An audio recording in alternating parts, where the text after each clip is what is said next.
कृष्ण सिखाते हैं, निश्चल प्रेम हर क्षण को सुख से भर देता है और पशु पक्षियों सहित पूरे परिवेश को आनंदमय कर देता है। हर समय मुस्कुराने वाले श्री कृष्ण का समूचा जीवन संकट, संघर्ष और चुनौतियों की कथा है। उनका जन्म कंस के कारागार में हुआ।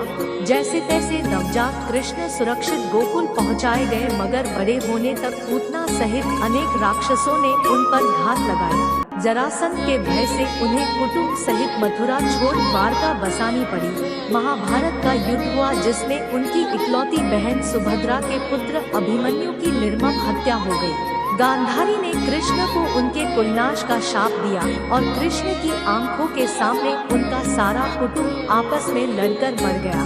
मतलब आदि से अंत तक बहुत कुछ अप्रिय व कष्टदायक घटा।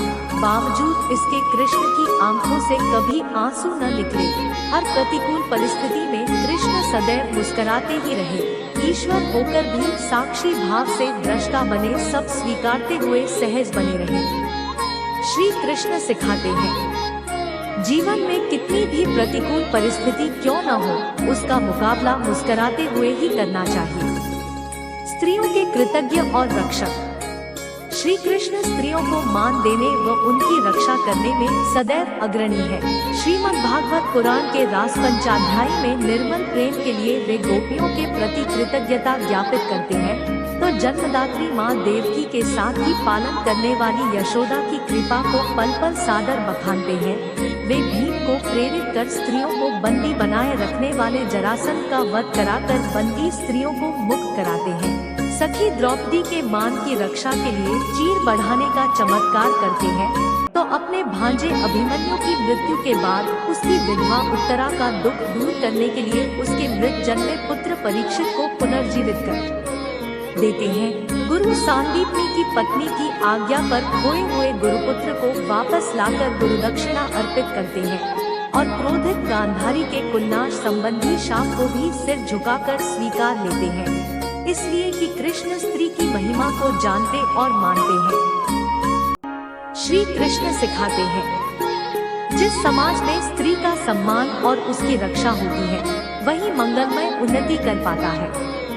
अच्छे और सच्चे मित्र दीनबंधु दीनानाथ श्री कृष्ण यूं तो सबके मित्र हैं, लेकिन उनके जीवन में 3 मित्र अर्जुन, उद्धव व सुदामा की मैत्री जग प्रसिद्ध है। सुदामा गुरुकुल का मित्र है, उद्धव तरुणाई के और अर्जुन द्रौपदी स्वयंवर की पहली मुलाकात के बाद अंतिम सांस तक का। श्रीमद् भागवत की कथाएं साक्षी हैं कि गुरुकुल में सुदामा के मुट्ठी भर अन्न को कृष्ण ने किस तरह कृतज्ञता पूर्वक याद रखा और द्वारकाधीश बनने के बाद सुदामा को धन धान्य देकर किस प्रकार मैत्री का ऋण चुकाया। ज्ञान के अहंकार में डूबे उद्धव को प्रेम का पाठ पढ़ाने गोपियों के पास भेजा। अर्जुन से अपने अनन्य प्रेम में कृष्ण इंद्र से भिड़ गए और खांडवन को जलने दिया। पहले शांति दूत बनकर कौरव सभा में गए, फिर ईश्वर होकर भी महायुद्ध में मित्र के सारथी, संरक्षक व मार्गदर्शक बने। मित्र कर्मपथ से विचलित हुआ तो गीता का उपदेश दिया और युद्ध में विजय के बाद मित्र कहीं अहंकारी न हो जाए, इसलिए युद्ध के बाद अनुगीता सुनाई। श्री कृष्ण सिखाते हैं, संकट में मित्र की सहायता करो, भ्रम में मार्गदर्शन और आवश्यकता पर सहयोग। यह सब में स्वार्थ हो और कर्ता भाव से रहित हो, तभी सच्ची मित्रता है।